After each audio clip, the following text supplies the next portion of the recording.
Hello, good morning. Very good morning to you all and welcome to जहा classes. तो कैसे हैं आप सब लोग? आई होप कि आप लोग बहुत ही ज़्यादा प्रैक्टिस कर रहे हैं फॉर स्पीकिंग इंग्लिश। तो आज की जो क्लास है वो डेली यूज सेंटेंसेस। काफ़ी सारे सेंटेंसेस है। मैंने आपसे बता दिया है आप लोगों को कि हर टॉपिक पे कुछ ऐसे 30-40 सेंटेंसेस प्रैक्टिस के लिए हम लोग रखेंगे जिसका यूज़ काफ़ी होता है हमारे डेली लाइफ में। यदि इन सारे सेंटेंस की हम लोग प्रैक्टिस करते हैं तो ऑब्वियसली जो है आप obviously you will have no problem while speaking. ठीक है, तो बेसिक इंग्लिश में तो आपको कोई प्रॉब्लम नहीं होगी। तो शुरुआत आपको ऐसे करनी है, फिर आप फ्रेमिंग आपको ऑलरेडी आ रहा है तो फ्रेम करना, फिर नए नए सेंटेंस बनाना आप खुद सीख जाएंगे, फिर you would be the best in speaking English। अब चलते हैं तो डेली यूज सेंटेंस में हमने आप लोगों को यदि याद है तो हमने लास्ट किया था we had done present continuous, right? No, sorry, it was not present continuous, it was simple present tense, ता है ती है। तो आज की जो डेली यूज सेंटेंस है that is based on simple sentence in past time। Simple sentence in past time. तो हमें क्या ध्यान रखनी है, सिंपल सेंटेंस जो है पास्ट टाइम में यदि हो तो हमें वॉज वर का यूज करना है। मेन वर्ब का कोई यूज नहीं है यहाँ पे। ठीक है, मेन वर्ब जो है यूज नहीं, मतलब सेंटेंस में वर्क नहीं हो रहा है, that we need to be careful. Was were का यूज करना है। वॉज और वर का यूज कहाँ होता है ये आपको पता होना चाहिए। I, he, she, it and one name, इसके साथ वर्ज लगानी है और रिमेनिंग जो है you, we, they, more than one name, उसके साथ वर लगानी है। ठीक है, तो वॉज वर में कोई कंफ्यूजन नहीं होनी चाहिए। बाकी आपको स्ट्रक्चर पता है, subject was were plus object. Last में हिंदी के सेंटेंस में था, थे, थी, बस इतना ही देख। मैं वहां था, आप यहां थे। चले शुरू करते हैं बस। तो मैंने आपको एक बार रिकॉल करवा दिया क्या था ये। Let's begin with the daily use sentences, let's practice. तो कुछ द फर्स्ट सेंटेंस जो मैंने ली है वो है आप वहां बिल्कुल सही थे। आप वहां बिल्कुल सही थे। कहते हैं ना किसी को कि जब कोई कुछ मतलब कोई बातें हो जाए तो किसी कोई पूछता है यार क्या मैं गलत था वहां पे, नहीं, तो आप क्या जवाब देते हैं, आप वहां बिल्कुल सही थे। You were absolutely correct there. You were absolutely correct there, इस तरह से कह सकते हैं। फर्दर द नेक्स्ट वन, मैं कल दोस्तों के साथ नोएडा में था। आप गौर कीजिएगा कि ये सारे सेंटेंस के एंड में जो है इसमें कोई वर्ब नहीं है, काम नहीं हो रहा है सेंटेंस में, और लास्ट में था, थे, थी लगा हुआ है। तो इस तरह का सेंटेंस जब भी हो तो आपको बना लेना है ऐसे। तो मैं कल दोस्तों के साथ नोएडा में था। I was in Noida with my friends. ठीक है, I was in Noida with my friends. ठीक है, द थर्ड वन इज आप उस समय अपने आपे में नहीं थे। आप उस समय अपने आपे में नहीं थे। अब देखो, अपने आपे का मतलब सिंपल सी बात है कि आप अपने कंट्रोल में नहीं थे, है ना। कोई यदि एग्रेसिव हो जाए उस वक्त का ये सेंटेंस कह सकते हैं। तो आप उस समय अपने आपे में नहीं थे, कैसे बनाएंगे, you were not in control. You were not in control at that time. At that time, उस समय you were not in control. चले, तो नंबर 4 इज यह बस ऐसा ही था। यह बस ऐसा ही था, है ना। और कैसे हो गया ये सब, तो ऐसे ही था, यह बस ऐसा ही था। तो इसके लिए हम कह सकते हैं it was just like that. It was just like that. It was just like that. Okay, आगे चलते हैं। नंबर 5, मुझे अपने देश से प्यार था। अब देखो, प्यार था का मतलब ये नहीं कि अभी नहीं है, ऑब्वियसली है, लेकिन चूंकि पास्ट में हम लोग जा रहे हैं तो ऑब्वियसली ऐसे ही कहेंगे, मुझे अपने देश से प्यार था। ठीक है, I was in love with my country. I was in love with my country. समझ पा रहे हैं आप, मुझे अपने देश से प्यार था। नंबर 6 की बात करें तो कल आप कहाँ थे। कल आप कहाँ थे, पूछते हैं ना, कल तुम कहाँ थे यार। Where were you. Where were you yesterday. Yesterday में ध्यान रखिएगा, कल है, बीता हुआ कल, तो यस्टरडे लिखेंगे। Where were you yesterday. Okay, moving further, the number 7 is आपका मनाली का ट्रिप कैसा था। कोई यदि ट्रिप करके आया है, घूम के आया है, तो उससे आप पूछते हैं ना कि आपका मनाली का ट्रिप कैसा था। कहीं भी जा रहा है तो उसका ट्रिप कैसा था। How was your trip to Manali, how was your trip to Manali, कैसा था आपका ट्रिप। नेक्स्ट कहेंगे कि नंबर 8, वह एक महान वैज्ञानिक थे, वह एक महान वैज्ञानिक थे। He was a great scientist, he was a great scientist. देख पा रहे हैं आप। अच्छा गौर ये भी करिएगा कि कौन सा इंटेरोगेटिव में कैसे बनाते हैं, इंटेरोगेटिव नेगेटिव कैसे बनाते हैं, या फिर WH फैमिली वाला सेंटेंस हो जाए तब कैसे बनाते हैं। तो इन सब का भी सिर्फ ये देखिए मत, थोड़ा दिमाग भी लगाइए कि कैसे कर सकते हैं। What, how can we do that. तो वह एक महान वैज्ञानिक थे। He was a great scientist. आगे चले, मेरा घर उस समय राजनगर में था, मेरा घर उस समय राजनगर में था। क्या कहेंगे, माई house was in Rajnagar at that time, या फिर at that time my house was in Rajnagar, my house was in Rajnagar. उस समय की बात है तो at that time, at that moment. Okay, पिछले साल होली कब थी, क्वेश्चन करते हैं आप, पिछले साल होली कब थी। नॉर्मली पूछ लेते हैं यार कब थी होली लास्ट, पिछली साल, ऐसे भी पूछ लेते हैं। When was Holi last year, when was Holi last year, ऐसे बोलना है। मूविंग फर्दर, नंबर 11, मैं परीक्षा के लिए पूरी तरह तैयार था, मैं परीक्षा के लिए पूरी तरह तैयार था। I was truly ready for the exam, या फिर I was completely ready, I was absolutely ready for the exam. जो भी आपको अच्छा लगे यहाँ पे बोल सकते हैं। तो I was absolutely, I was truly, obviously कह सकते हैं आप। इस प्रश्न का जवाब क्या था, इस प्रश्न का जवाब, जब आपको जवाब ना मिले किसी क्वेश्चन का तो आप पूछते हैं कि इस प्रश्न का जवाब क्या था। what was the answer of this question, what was the answer of this question। ठीक है, देख सकते हैं। नंबर 13 इज दिल्ली से पहले भारत की राजधानी कहां थी। दिल्ली से पहले ऑब्वियसली एक जगह कैलकाटा थी, तो आपको पता होना चाहिए। दिल्ली से क्वेश्चन कर लेते हैं कि दिल्ली से पहले भारत की राजधानी कहां थी।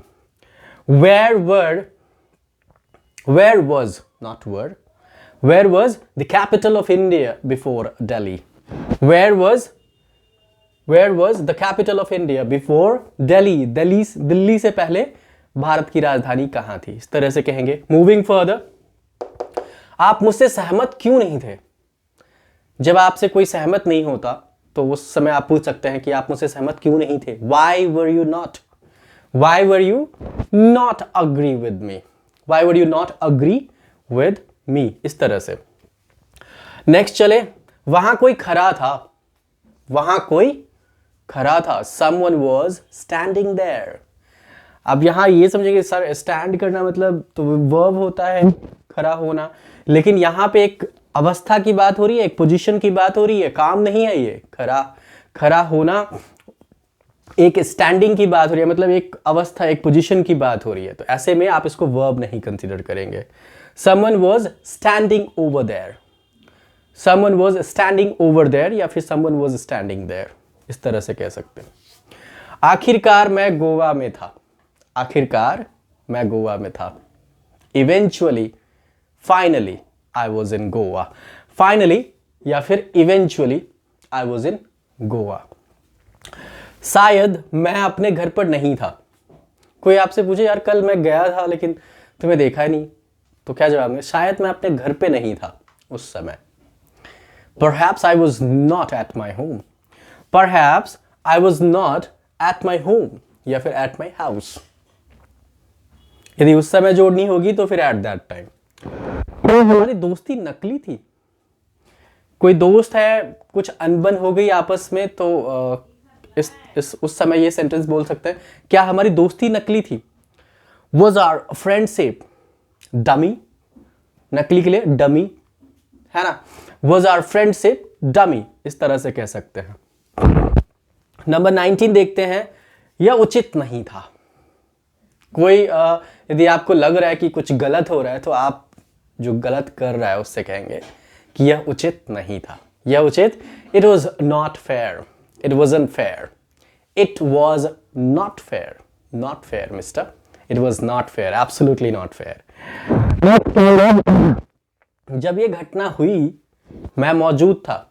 देखिए पहला जो पार्ट है वो तो दूसरे टेंस पे है, टेंस में है, लेकिन मैं मौजूद था इस पे बात करेंगे। तो चूंकि कनेक्शन है तो इस तरह से मैंने दोनों को साथ में लिख दिया है। जब ये घटना हुई मैं मौजूद था, I was present when this incident happened. I was present when this incident happened.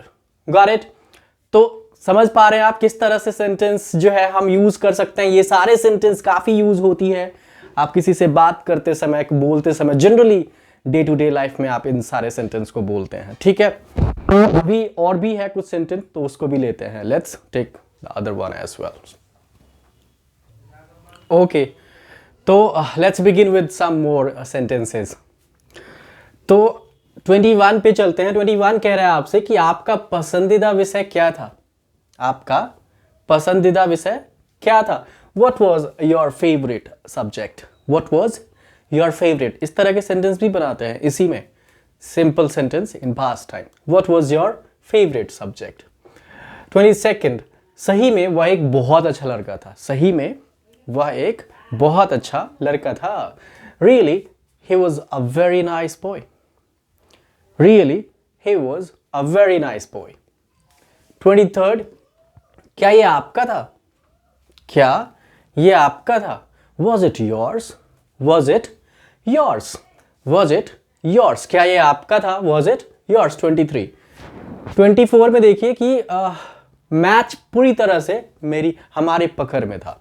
Match, जब आप मैच खेलते हैं एक ऐसे कंडीशन में पहुंच जाए जब कहने लगे कि अरे यार अब तो जीत ही गया, तो कह सकते हैं कि मैच पूरी तरह से हमारी पकड़ में था।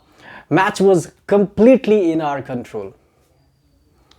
लेकिन वहां पे शायद डाउट ना हो कि आगे क्या हुआ, आगे तो मैच देखने के बाद ही पता चलेगा, है ना। Match was completely in our control. Next, हाँ ये मेरा पुराना घर था, हाँ ये मेरा पुराना घर था। कोई पूछे कि यार क्या ये आपका पुराना घर था। हाँ ये मेरा पुराना घर था। Yes, it was my old house, it was my old house. Okay, 26 की तरफ देखिए। मुझे नहीं लगता कि आप समझदार थे, मुझे नहीं लगता कि आप समझदार थे। आई डोंट थिंक, नहीं लगता, मुझे नहीं लगता। तो यहाँ पे आई डोंट थिंक ये सिंपल प्रेजेंट का सेंटेंस हो गया। मुझे नहीं लगता, I don't think that you were sensible. Sensible word याद रखिएगा समझदार के लिए। I don't think that you were sensible. ठीक है, क्या आप इसे पाने लायक थे, क्या आप इसे पाने लायक थे। लायक इन द सेंस योग्य, डिजर्विंग कैंडिडेट। सो क्या आप इसे पाने लायक थे। Were you competent enough to get it, were you competent enough to get it. क्या आप इसे पाने लायक थे, तो were you competent enough to get it. ठीक है, कौन सही था और कौन गलत था, मैं नहीं कह सकता। कौन सही था, जब कुछ आर्ग्यूमेंट हो जाए और कोई आपसे पूछ ले थर्ड पर्सन से कि यार बताओ जरा कौन सही क्या हुआ, कौन गलत था, तो आप कहेंगे कौन सही था कौन गलत था, यार मैं नहीं कह सकता हूं। I can't say who was wrong and who was right, who was right and who was wrong, I can't say, I can not से। ठीक है, तो मैं नहीं कह सकता हूं, ये मॉडल्स का यूज हो रहा है इसमें, कैन कुड। तो वो आगे जो है आने वाले देखिए बहुत इंटरेस्टिंग जर्नी है स्पोकन इंग्लिश की। आप लोगों को सिर्फ और सिर्फ बहुत ही पेशेंस के साथ, धैर्यपूर्वक आप लोगों को बस मेरे साथ बने रहना है। हम लोग साथ में ये जर्नी करेंगे और सीखेंगे। मैं हमेशा कहता हूं कि मैं खुद सीखता हूं और फिर आप लोगों के साथ शेयर करता हूं। तो गलतियां हो सकती है, और गलतियां यदि हो रही है कहीं पे, यदि कोई ऐसे जिनको अच्छे से पता है तो आप मुझे पॉइंट आउट करिए, मैं उसको ठीक करने की कोशिश करूंगा। ठीक है, मेरा घर वहीं था जहां ये मैच था, मेरा घर वहीं था जहां ये मैच था। My house was there only where this match was. My house was there only. मेरा घर वहीं था जहां ये मैच था। अरे यार मेरा घर तो पास में ही था, ऐसे कहते हैं ना, मेरा घर तो पास में ही था जहां ये मैच था। तो इसके लिए कह सकते हैं my house was there only where this match was. कभी कभी सेंटेंस में आप एक्सप्रेशन के थ्रू भी समझा सकते हैं। तो थोड़ा एक्सप्रेसिव बनिए, सेंटेंस को बोलिए और बोलिए इंग्लिश। कोई डर नहीं है सर जी। नेक्स्ट 30। वहां कोई था क्या आपने देखा? वहां कोई था क्या आपने देखा? तो क्या कहेंगे? There was someone, there was someone, did you see, did you. अब ये जो क्या आपने देखा, ये सिंपल पास्ट का सेंटेंस है। तो ये कमिंग वीडियो में जो है इस पे डेली यूज सेंटेंस लेके आएंगे। देयर वॉज समवन, क्या आपने देखा? तो कैसा लग रहा है सर? इंटरेस्टिंग? हाँ या नहीं जवाब दीजिएगा मुझे। इंटरेस्टिंग यदि लग रहा है तो प्लीज और भी लोगों को बताइए और शेयर करिए, सब्सक्राइब करिए चैनल को। और बहुत कुछ नया लेके आने वाला हूँ, बहुत कुछ इंटरेस्टिंग होने वाला है इस चैनल के ऊपर। जो लोग मैथ्स सीखना चाहते हैं, मैथ्स में अच्छा करना चाहते हैं, क्लास 9-10 के जो बच्चे हैं वो मैथ्स पढ़ सकते हैं। जो स्पोकन इंग्लिश, तो मैंने कहा हमेशा कि ये एक ऐसा फील्ड है जो किसी भी एज में आप सीख सकते हैं, किसी भी टाइम सीख सकते हैं। इसके लिए कोई, चूँकि घर बैठे कहीं जाना भी नहीं है आपको, इसमें एज का भी बैरियर नहीं। और लैंग्वेज कितना इंपॉर्टेंट है सीखना, ये मुझे बताने की ज़रूरत नहीं है, आप लोग खुद जानते हैं, राइट। सो थैंक यू आज के लिए, और आई होप कि आप लोगों को अच्छा लगा होगा। ठीक है, so let's meet you in coming day, coming video. Thank you, bye bye.